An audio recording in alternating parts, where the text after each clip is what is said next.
এই যে কোরআন আমার সামনে, আল্লাহর কসম কারারক্ষী যা যা বলেছে আমি ওইটাই বলছি। আমার বলছে হুজুর দেখলাম ঠিক 2 ঘন্টা ঘুমিয়ে গেল। আমি চিন্তা করছি যার 1 ঘন্টা পরে ফাঁসি, যার ছেলে গুম হয়ে আছে তাও ব্যারিস্টার। বাংলাদেশে যদি 10 জন ধনী থাকে তার ভেতরে সে একজন। লক্ষ লক্ষ মানুষের কর্মসংস্থান তৈরি করেছে যে লোকটা, যার মাথা শুধু মাথা না একটা ম্যাগনেট। আর এই লোকটার ঘুম আসে কি করে? ঠিক ঘুমিয়ে গেছে, ডাক দিলাম 2 ঘন্টা পরে ঘুম থেকে উঠে গোসল করে নিল, ওযু করে নামাজ পড়ে আমারে বলছে চলেন। আমি ওই সময় ভেবেছি যে লোকটার ঘুম আসলো কি করে। আমিও বুঝতাম না এতদিনে আয়াতের তাফসীর, আমি এখন বুঝি যে ঘুম কেন এসেছিল। কারণ যারা এই হেদায়েতকে সত্যি মেনে নেবে, আল্লাহকে রব বলার পরে ঈমানের উপরে যারা দৃঢ়তা টিকে থাকতে পারবে, তাদের ফেরেশতারা এসে বলবে কোনো চিন্তা নেই, কোনো ভয় নেই। তোমার সন্তান, তোমার স্ত্রী, তোমার মেয়ে, তোমার এই ব্যবসা প্রতিষ্ঠান নিয়ে চিন্তা হয়, কোনো চিন্তা নেই, চলে যাও তুমি জান্নাতে, আর ওগুলো সব আমার আল্লাহ নিজে দেখে রাখবে। ওয়াবশিরু বিল জান্নাতিল্লাতী কুনতুম তুআদুন।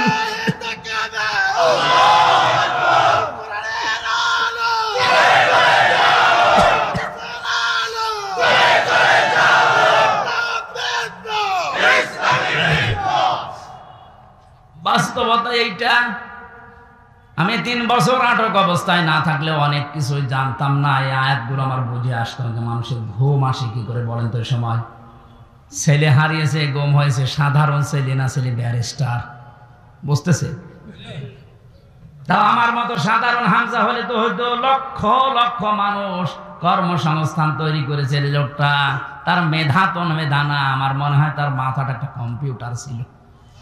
এইরকম মানুষের ঘুম আসছে কি করে? আমার যদি 2টা মেয়ে নিয়ে একটা বউ নিয়ে ঘুম না আসে, আমার তো আর কিছু নেই, শুধু এইগুলোই। আর তার এত বড় বিশাল সাম্রাজ্য, তার ঘুম আসলো কি করে? অবশ্যই আমার আল্লাহ তাতানাজ্জালু আলাইহিমুল মালাইকা, ফেরেশতা পাঠিয়েছিলেন, নাই তো ঘুম আসার কথা না। জেলখানায় সবচাইতে বেশি চলে, সবচাইতে বেশি চলে ওখানে ঘুমের বড়ি, কারণ ঘুম আসে না। হাজারো মানুষ এই বড়িটার উপরে ঘুম আসতে যায় না, যেন বড়ি খেতে আসে। আমি যে কত বড়ি খেয়েছি আমি নিজেও জানি না। অথচ লোকটার মাথার উপরে মাত্র 3টা ঘন্টা, জীবন শেষ হয়ে যাবে, আর বলছে আমি 2 ঘন্টা ঘুমিয়ে নেই। এজন্য এই হেদায়েতটা যদি আমরা এখনো মেনে চলতে পারি, আবার যেখান থেকে আল্লাহ আমাদের নামিয়ে দিয়েছিলেন, উনি কথা দিয়েছেন ওখানে ফেরত নিয়ে যাবেন। আল্লাহ আমাদেরকে যেন মেনে নেওয়া তৌফিক দেন। কুষ্টিয়ার ওই যে গোল চত্বরে একবার মোটরসাইকেল নিয়ে দাঁড়িয়ে আছি, হঠাৎ দেখি একজন পাশে, পেছনে তাকানোর পরে আর তাকাতে পারলাম না। বললাম ভাই কি? ভাবি কি পরিয়েছে নাকি, শাড়ি না মশারি? আমার কানের কাছে মুখ নিয়ে বলছে হামজা করবো কি? আমি তো সারা জীবন দেখলাম, আমি আর কত দেখবো? এলাকার মানুষের হক নেই, হক আদায় করে বেড়াচ্ছে। এরকম হক আদায় করেন কারা? হাত তোলেন তো। ওরটাই মনে হয় দেখার মতো আছে, আর বাকিগুলোর অবস্থা ভালো না। না, আমি শুধু হাসির জন্য বলি না, আপনার চেহারা থাকবে না, শুকর হয়ে উঠবেন। এদেশের অধিকাংশ ধনী মানুষের মোবাইল, হাত ঘড়ি, শার্ট সবকিছু দামি দামি হয়, শুধুমাত্র কম দামি হয় তাদের বউ আর তাদের মেয়েদের। এমন পোশাক পরায় একেবারে সবকিছু বোঝা যায় যে কোনে কি আছে। না, আপনার এটাও দামি জিনিস। আদ-দুনিয়া কুল্লুহা মাতাউন ওয়া খায়রু মাতাউদ দুনিয়া ইমরাতুস সালিহা। পৃথিবীর সব কিছুই সম্পদ। নবীজি বলেন এর ভিতরে উত্তম সম্পদ হচ্ছে আল্লাহওয়ালা মেয়ে মানুষ। আপনার ঘরে যেটা আছে এটা কিন্তু উত্তম সম্পদ। এটাকে উত্তম বানাতে হলে পর্দা দেওয়া লাগবে। কি দেওয়া লাগবে? কারণ এটা আল্লাহর বর্ডার, আল্লাহর একটা নিষিদ্ধ জায়গা। এই জায়গা থেকে আপনি থেমে যাবেন, বউ নিয়ে বেড়াতে যাবেন, আনন্দ করবেন, অনুষ্ঠান যাবেন, কোনো বাধা নেই। কিন্তু এমন জায়গায় যাওয়া যাবে না যেখানে গেলে নিজেও পর্দা মানে না, স্ত্রীরও থাকবে না। হযরত আদম আলাইহিস সালামকে আল্লাহ বানিয়ে ফেরেশতাদেরকে বলেছিলেন, হে আমার ফেরেশতারা, আমার আদমকে সিজদা করো। সবাই সিজদা দিয়েছে। আমার ঘটনা বলার উদ্দেশ্য না, আমি এখান থেকে শিক্ষা বের করতে চাই। সবাই সিজদা দিয়েছিল, সিজদা শুধু দেয়নি একজন, আবা ওয়াস্তাকবারা ওয়া কানা মিনাল কাফিরিন। অত সিজদা দেয়নি, অহংকার করেছে, ইস্তেকবার করেছে, অস্বীকার করেছে, এজন্য আল্লাহ তাকে কাফের বানিয়ে দিয়েছে। এই আয়াত থেকে প্রমাণ হয় এই দুনিয়াতে যারা আল্লাহর বান্দা দাবি করার পরে সিজদা দেয় না আল্লাহকে, ওরা কাফের। দাবি করে যে আমি মুসলমান, আপনি সিজদা দেন না কেন? আজকের এই ময়দানে মুসলমান ছাড়া অন্য জাতি হয়তো সেরকম নেই। এইজন্য ফরজ নামাজের সিজদা যেন জীবনে বাদ না যায়, কারণ কেউ যদি ফরজ নামাজ না পড়ে আল্লাহ নিজের দায়িত্ব ছেড়ে দেয়। বলে নাউযুবিল্লাহ। আমার ভাইরা, হযরত মুসা আলাইহিস সালামের জামানার একটা ঘটনা আমি তাফসীরে পেয়েছি। এই খেয়াল করে, কষ্ট হচ্ছে? আল্লাহর নবী মুসা ডাক দিয়ে বলে, রব্বুল আলামিন, আমার একটা জান্নাতি মানুষ তুমি দেখাও, খোঁজ দাও। আল্লাহ পাক বলেন, মুসা, তোমার সাথে জান্নাতে থাকবে একজন কামার, এই যে লোহা সোজা করে বিভিন্ন যন্ত্রপাতি বানায় এই লোকটা। উনি আবেগপূর্ণ মানুষ ছিলেন, কোনো কিছু শুনতে খালি প্রশ্ন করতেন।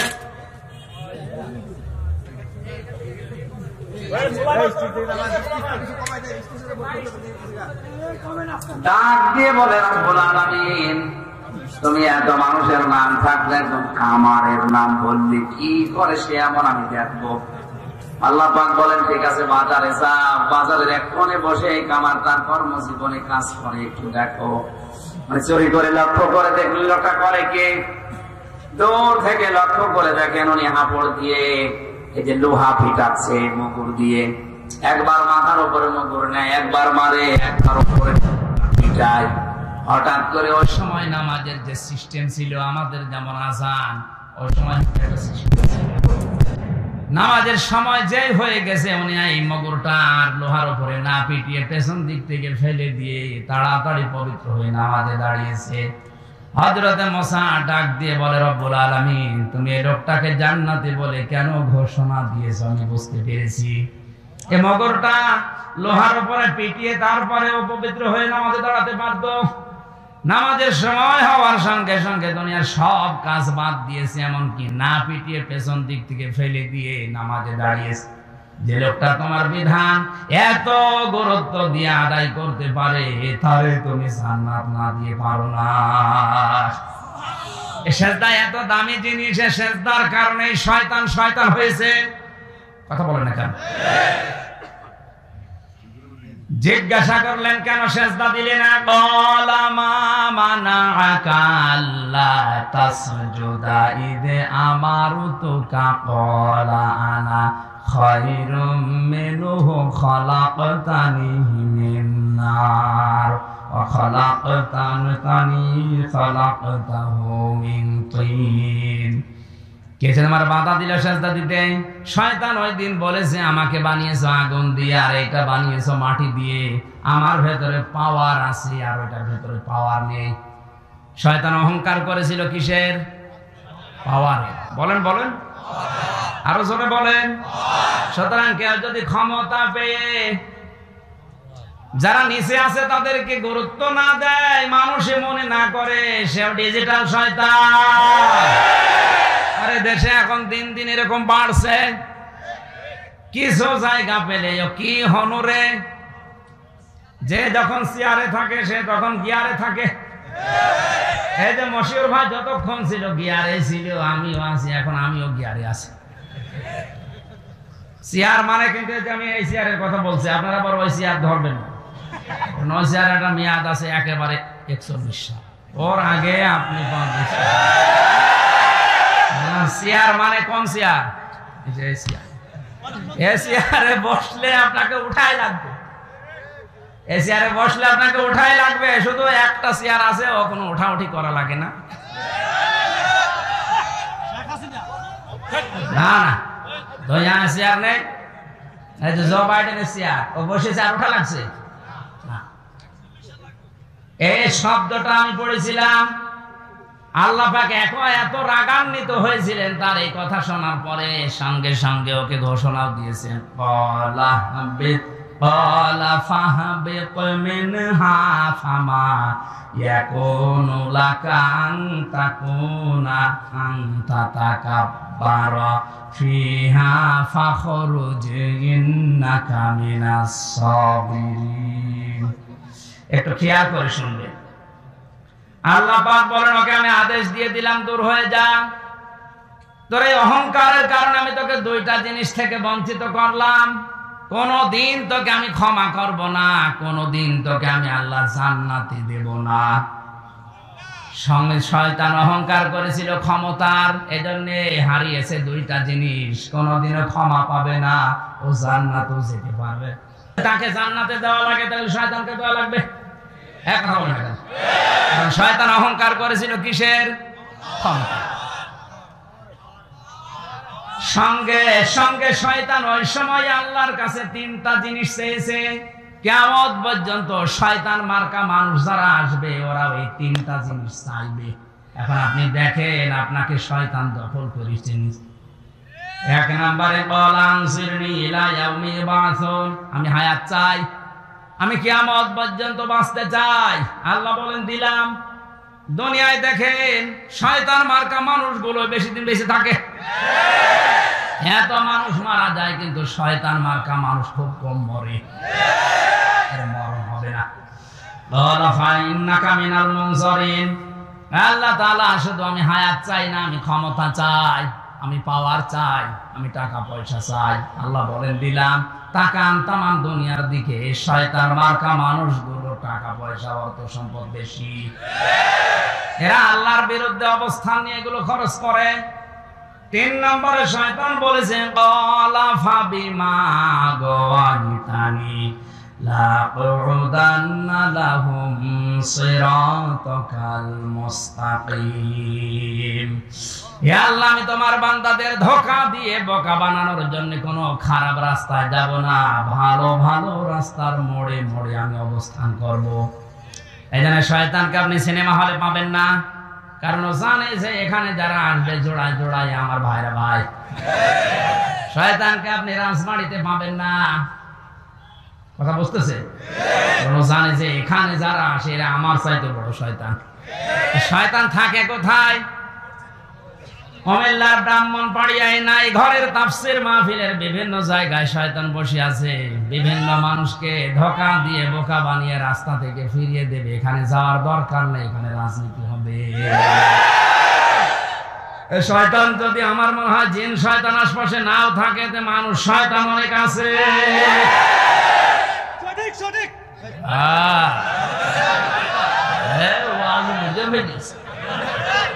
আপনার অত বোঝার দরকার নেই ভাই, আমি শেষ করে দিচ্ছি।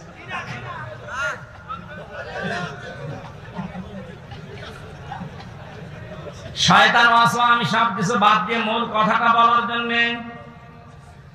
ফাওয়াসওয়াসা লাহুমা শাইতানু লিয়াবদিয়া লাহুমা মা বুরিয়া আনহুমা মিন সাওআতিহিমা وقال ما نهاكما ربكما عن هذه الشجرة إلا أن تكونا ملكين أو تكونا من الخالدين। क्या করে শুনবে? শয়তান আদম আর হাওয়াকে জান্নাতে ওয়াসওয়াসা প্রথমেই দিয়েছিল, জান্নাতের গেটে দাঁড়িয়ে দাঁড়িয়ে কাঁদছিল। হযরতে আদম হয়তো কোন জায়গায় গিয়েছিলেন, হাওয়া আলাইহিস সালাম এসে দেখে একজন কাঁদতেছে, ডাক দিয়ে বলেন কাঁদেন কেন? শয়তানের অভ্যাস হচ্ছে কথা বলার আগে কেঁদে ফেলা। আজও পৃথিবীর বিভিন্ন জায়গায় আমরা দেখি কিছু মানুষ আছে কথা বলার আগে কেঁদে ফেলে। আমার কেউ নেই, কেউ নেই, আমি করবো কি? কেউ নেই বলে কেঁদে ফেলে। এটা শয়তানের প্রথম অভ্যাস। কথা বলার আগেই বলেন বলেন।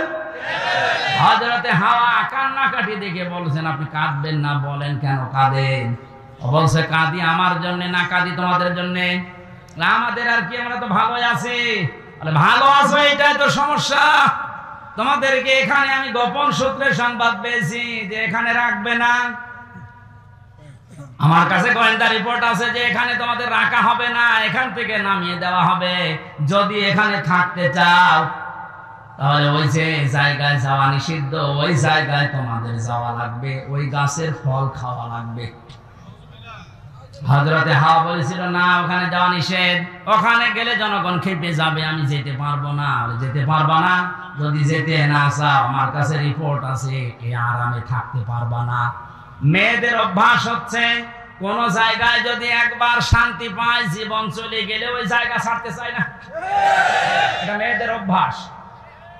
পৃথিবীতে মেয়েদের অভ্যাসই এটা, একবার যদি কোন জায়গায় শান্তি পায়, জীবন চলে যাবে, ওই জায়গা ছাড়বে না।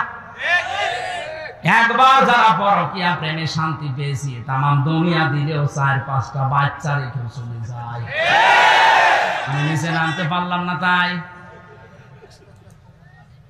ওরে ওয়াসওয়াসা দিয়েছে শয়তান যে এখানে যদি থাকতে চান তাহলে ওই গাছের ফল খাওয়াই লাগবে। বুদ্ধি দিচ্ছে, যদি খেতে পারো ফেরেশতা হয়ে যাবা, অথবা চিরকাল এখানে থাকতে পারবা, তোমাদেরকে আর এখান থেকে বের করে দেওয়ার ক্ষমতা আল্লাহর নেই। যখন বলেছে আল্লাহর নেই, তখন উনি বুঝে ফেলেছেন তুই বলিস কে। ও তখন এবার আল্লাহর নামে কসম দিয়েছে, ওয়াকাসামাহুমা ইন্নী লাকুমা লামিনান নাসিহিন। থুক্কু বলে না, এই জায়গায় আছে থুক্কু, আমার কথা ভুল হয়ে গেছে, আমি কিন্তু আল্লাহর কসম করে বলছি আমি তোমাদের হিতাকাঙ্ক্ষী। শয়তান হিতাকাঙ্ক্ষী সেজে ক্ষতি করেছিল। আজও যত এনজিও বাংলাদেশে কাজ করছে সব হিতাকাঙ্ক্ষী সেজে আমাদের ঈমান ধ্বংস করছে। হযরতে হাওয়া বললেন, ঠিক আছে আপনি কাঁদবেন না, আমার স্বামী আসুক। তোমার স্বামী আসলেই হবে না, এমন করে তাকে বোঝাবে, যদি কথা না শোনে বলবা যে আমি তোমার এ ঘরে থাকবো না। হযরতে হাওয়াকে এমন এমন কথা শিখিয়েছে, আদম আলাইহিস সালাম আসার পরে তাকে বললেন উনি রাজি না, না আমি এ কাজ করবো না। হযরতে হাওয়া মন খারাপ করে আছে। অত বড় জান্নাতে স্বামী স্ত্রী মাত্র 2 জন লোক, কথা যদি না বলে সংসার টিকবে? কথা বলে না কেন? মাত্র কয়েক ইঞ্চি ঘরের ভেতরে মানুষ আমরা থাকি, কয়েকটা 3-4টে রুম নিয়ে। এখানে যদি কথা বন্ধ হয়ে যায় স্বামী স্ত্রীর, আমার মনে হয় ওই সংসার আর টেকে না। আসতে বলো। একবার শুনেছিলাম কুষ্টিয়াতে গ্রামে স্বামী স্ত্রী গন্ডগোল করেছে, এমন গন্ডগোল কথাও বলে না, ওর কাছে থাকে না, শীতের রাত কাছে থাকে না। স্বামী বেচারা বাইরে গিয়ে বিভিন্ন খড়পোটায় আগুন লাগিয়ে আগুনের তাপ নেয়, তা ওর কাছে যায় না। আল্লাহর ইশারা একদিন খড়পোটার আগুন বেয়ে বেয়ে ওর লঙ্কিতে লেগে গেছে, অত টের পাইনি। আগুন তাপ, ওর বউ জানালার ফাঁকা দিয়ে তাকিয়ে দেখে আগুন যে কায়দায় লেগেছে, আমি যদি এখনো কথা না বলি ওর সব, আর ওর যদি সব শেষ হয়ে যাতে আমার কি হবে। তখন জানালা থেকে মুখ অন্যদিকে ঘুরিয়ে জোরে জোরে বলতেছে, আমি কারোর সাথে কথাও বলি না, কারো লুঙ্গিতে আগুন লাগলে তাও বলি না। তাকিয়ে দেখছে হচ্ছে কি, দেখে লুঙ্গিতে আগুন, তাড়াতাড়ি লিপিয়ে বলছে, আল্লাহ তওবা করছি, জীবনে বেশি থাকতে অন্তত বউর সাথে কথা বন্ধ করবো না, এখনই পুড়ে মরে যেতাম। এতটুকু জায়গায় স্বামী স্ত্রী কথা বন্ধ হয়ে গেলে যদি অবস্থা হয়, এত বড় বিশাল জান্নাত, হযরতে হাওয়া কথা বলে না। আদম আলাইহিস সালাম বাধ্য হয়ে শেষ পর্যন্ত স্ত্রীর মন রাখতে গিয়ে ফলটা খেয়েছিলেন। আল্লাহ রাব্বুল আলামিন তখনই ঘোষণা দিলেন, নেমে যাও, আর থাকা যাবে না, কারণ এখানে পোশাক পায়খানার কোনো ব্যবস্থা জান্নাতে নেই। তোমাদের পোশাকগুলো সব খুলে পড়ে গেছে, পায়খানা প্রসাবের উদ্রেক দেখা দিয়েছে, আর এটা ওই জায়গা না। এখানে খেয়াল করেন একটা মাসলা, শয়তানের কিন্তু জান্নাত থেকে বের করে দেওয়ার মূল টার্গেট ছিল না, শয়তানের টার্গেট ছিল তাদের লজ্জার স্থান দেখাক। কথা বুঝতেছেন? শয়তানের টার্গেট ছিল প্রধান এইটা, যে এদের লজ্জার স্থান আমি দেখবো, কারণ শয়তান হচ্ছে যৌনতা ছড়াতে ভালোবাসে। আজ এই শরীফার গল্পর ভেতরে আমি এইটাই পেয়েছি, সকালে শরীফ, বিকালে উনি শরীফা হয়ে যাবে। এটা যদি রাষ্ট্রীয় ভাবে কায়েম করতে পারে, তারপরের দিন সে যদি বলে আমি শরীফা, আমারে এখন মহিলা হোস্টেলে সিট দেন, আপনাকে দেওয়া লাগবে। আপনি যদি না দিতে চান তাহলে আবার মামলা দেবে। কথা বলেন কেন? ও শরীফা বিকালে যায় দাবি করুক, মাল তো শরীফ আছে, শরীফ না। এখন যে আপনার বোন, আপনার মেয়ে থাকে হোস্টেলে, ও বেটা শরীফা যাই হোক, ও তো আসল শরীফ। ও থাকলে আগামী প্রজন্ম যার সন্তান ভরে যাবে। শরীফ থেকে শরীফার দাবি করে এরা মেয়েদের লজ্জা স্থান নিয়ে খেলা করার চেষ্টায় আছে। আর আমাদের আগামী প্রজন্মকে এরা জারজ হিসাবে পরিগণিত করতে চাচ্ছে। ৯৬% মুসলমানের এই দেশে আমাদের যারা দায়িত্বে আছে তাদের বলবো, শুধু আমরা বিপদে পড়বো না, আপনিও বিপদে পড়বেন। পড়বেন কি? আপনার তো আর চরিত্র নেই, আপনার চরিত্র তো এরকমই, এই জন্য আপনার কিছু মনে হচ্ছে না। কিন্তু আমি তো মানুষ, আমি আদমের সন্তান, আমার তো লজ্জা লাগে যে শরীফ থেকে শরীফা নাম নিয়ে আপনি আমার বোনের কাছে, মেয়ের কাছে থাকবেন, এটা মেনে নেওয়া যায়? শয়তান ছিল যৌনবাদী। শয়তান আরো জোরে, হযরত হাওয়া আলাইহিস সালাম যখন পাতাটা ছিঁড়তে যাবে, আদম আলাইহিস সালাম ছিঁড়তে গিয়েও ছেড়েননি, উনি চলে এসেছেন। হাওয়া আলাইহিস সালাম বলে, কি ছেড়বে না কেন? না, আমার কেমন লাগে। শয়তান যে ওদিকে ধোঁকা দিয়ে বোকা বানিয়ে রেখেছে, তাড়াতাড়ি করে দেখছে না, স্বামী তো ছেড়ে না, উনি ছেড়ে ফেলেছিলেন। এই পাতা ছেড়ার পরে যে কষগুলো পড়ছিল, ওই দিন গাছ বরদুয়া দিয়েছে রব্বুল আলামিন, তোমার নিষিদ্ধ জায়গায় হাত দিয়ে যে লোকটা আমাকে কলঙ্কিত করে আমার শরীর থেকে রস ঝরিয়েছে, এই মেয়েটা যখন বয়স প্রাপ্ত হবে তখন এর শরীর থেকে রক্ত ঝরিয়ে। এই জন্য মেয়েদের বয়স প্রাপ্ত হওয়ার পরে 3 দিন, 7 দিন, 5 দিন, 10 দিন পর্যন্ত আল্লাহ রক্ত ঝরিয়ে দেয়। এই গাছের বরদুয়া, এটা কিয়ামত পর্যন্ত মেয়েদের এই বরদুয়া থাকবে। হযরত আদম আলাইহিস সালামের পোশাক যখন সব খুলে পড়ে গেছে, জান্নাতের ওই পাতাগুলো ছিঁড়ে ছিঁড়ে লজ্জা স্থানটা অন্তত ঢেকেছে। আর ওই যে শয়তান দাঁড়িয়েছিল দূরে, দুইজনের উলঙ্গ অবস্থা দেখে খিলখিল করে হাসতেছিল। এই জন্য শয়তান যৌনতা দেখে আনন্দ পায়, আর মুমিন যৌনতা দেখলে লজ্জা পায়। আর সিনেমা হলগুলোর দিকে তাকান, কি সিনেমা উপহার দিচ্ছে মানুষদেরকে। নবীজি ১৫০০ বছর আগে জানিয়েছে এমন সময় আসবে বাপ আর মেয়ে বসে সেনা করা দেখবে। এখন সেটা চলছে। এই কথা বলে না কেন? আল্লাহ পাক বলেন, যাও, নেমে যাও, এখানে আর থাকা যাবে না। ওনাদেরকে নামিয়ে দেওয়ার পরে আমার আল্লাহ আদম আলাইহিস সালামের মন খারাপ দেখে যে আমার কি হবে এখন, আল্লাহ বলেন কোন চিন্তা নেই, ফাইম্মা ইয়াতিয়ান্নাকুম মিন্নী হুদা, যুগে যুগে আমার পক্ষ থেকে হেদায়েত যাবে, কোনো চিন্তা নেই, কোনো ভয় নেই। যদি হেদায়েত অনুসরণ করতে পারো, যেখান থেকে নামিয়ে দিলাম আবার এই জায়গায় নিয়ে আসবো। তাহলে আমাদের ওই বাবার বাড়ি যদি ফেরত যাওয়া লাগে, কাজ করা লাগবে কয়টা? এই যে কোরআনের অনুসরণ করা লাগবে, কারণ এটাই সর্বশেষ হেদায়েতের বাণী। এটাতে যা আছে এটা যদি আমরা অনুসরণ করে, অনুকরণ করে জীবনটা চালাতে পারি, এই একটা কাজে আবার জান্নাতি। আর 500 যে শরীয়তের বিধান আছে, এগুলো যদি কেউ মানতে চায় একবারই মেনে ফেলবে, বিষয়টা এমন না। নবীজি বলেন, দুনিয়া সিজনুল মুমিন ওয়া জান্নাতুল কাফির, দুনিয়া মুমিন যারা দাবি করবে তাদের জন্য জেলখানার মতো মনে হবে, আর কাফেরদের জন্য বেহেশতের মতো মনে হবে।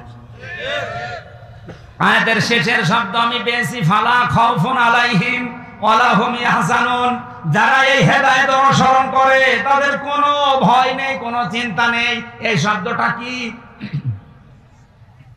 যারা এই হেদায়েত অনুসরণ করে আল্লাহকে রব বলে টিকে থাকতে পারে, তাতানাজ্জালু আলাইহিমুল মালাইকা, ফেরেশতা তাদের জন্য আল্লাহ নাযিল করেন, আল্লাহ তাখাফু ওয়ালা তাহজানু, ফেরেশতারা বলে কোনো ভয় নেই, কোনো চিন্তা নেই। এ কথা যাকে তাকে ফেরেশতা বলে না, যারা আল্লাহকে রব বলে টিকে থাকতে পারে তাদের ঈমানের উপরে। এরকম কঠিন মুহূর্তে আমি বাস্তবে জেলে যাওয়ার পরে দেখেছি, এক কারারক্ষী আমার বলছিল, তোরা বায়না কুতুবউদ্দিন নাম জানো? আমার বলছে, হুজুর যেদিন মীর কাসেম আলীর ফাঁসি হবে ওদিন মাগরিবের সময় আমার দায়িত্ব ছিল। ফাঁসির ওই কন্টেম সেলে আমি গেলাম, ডাক দিয়ে বললাম, স্যার আর মাত্র 3 ঘন্টা আছে, আপনি প্রস্তুতি নেন। উনি আমারে বলে, কারারক্ষী ভাই এখনো 3 ঘন্টা, আমি 2 ঘন্টা ঘুমালাম, তুমি আমারে ডাক দিও। এতে কোরআন আমার সামনে, আল্লাহর কসম কারারক্ষী যা যা বলেছে আমি ওইটাই বলছি। আমার বলছে, হুজুর দেখলাম ঠিক 2 ঘন্টা ঘুমিয়ে গেল। আমি চিন্তা করছি, যার 1 ঘন্টা পরে ফাঁসি, যার ছেলে গুম হয়ে আছে তাও ব্যারিস্টার, বাংলাদেশে যদি 10 জন ধনী থাকে তার ভেতরে সে একজন। লক্ষ লক্ষ মানুষের কর্মসংস্থান তৈরি করেছে যে লোকটা, যার মাথা শুধু মাথা না একটা ম্যাগনেট। আর এই লোকটার ঘুম আসে কি করে? ঠিক ঘুমিয়ে গেছে, ডাক দিলাম 2 ঘন্টা পরে ঘুম থেকে উঠে গোসল করে নিল, ওযু করে নামাজ পড়ে আমারে বলছে চলেন। আমি ওই সময় ভেবেছি যে লোকটার ঘুম আসলো কি করে। আমিও বুঝতাম না এতদিনে আয়াতের তাফসীর, আমি এখন বুঝি যে ঘুম কেন এসেছিল। কারণ যারা এই হেদায়েতকে সত্যি মেনে নেবে, আল্লাহকে রব বলার পরে ঈমানের উপরে যারা দৃঢ়তা টিকে থাকতে পারবে, তাদের ফেরেশতারা এসে বলবে কোনো চিন্তা নেই, কোনো ভয় নেই। তোমার সন্তান, তোমার স্ত্রী, তোমার মেয়ে, তোমার এই ব্যবসা প্রতিষ্ঠান নিয়ে চিন্তা হয়, কোনো চিন্তা নেই, চলে যাও তুমি জান্নাতে, আর ওগুলো সব আমার আল্লাহ নিজে দেখে রাখবে। ওয়াবশিরু বিল জান্নাতিল্লাতী কুনতুম তুআদুন।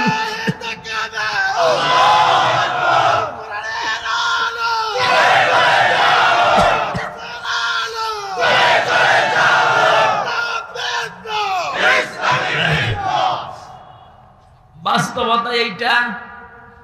আমি 3 বছর আটক অবস্থায় না থাকলে অনেক কিছুই জানতাম না। এই আয়াতগুলো আমার বুঝে আসতো যে মানুষের ঘুম আসে কি করে বলেন তো। সময় ছেলে হারিয়েছে, গুম হয়েছে, সাধারণ ছেলে না, ছেলে ব্যারিস্টার, বুঝতেছে? তাও আমার মতো সাধারণ হামজা হলে তো হয়তো লক্ষ লক্ষ মানুষ কর্মসংস্থান তৈরি করেছে লোকটা। তার মেধা তো মেধা না, আমার মনে হয় তার মাথাটা একটা কম্পিউটার ছিল। এইরকম মানুষের ঘুম আসছে কি করে? আমার যদি 2টা মেয়ে নিয়ে একটা বউ নিয়ে ঘুম না আসে, আমার তো আর কিছু নেই, শুধু এইগুলোই। আর তার এত বড় বিশাল সাম্রাজ্য, তার ঘুম আসলো কি করে? অবশ্যই আমার আল্লাহ তাতানাজ্জালু আলাইহিমুল মালাইকা, ফেরেশতা পাঠিয়েছিলেন, নাই তো ঘুম আসার কথা না।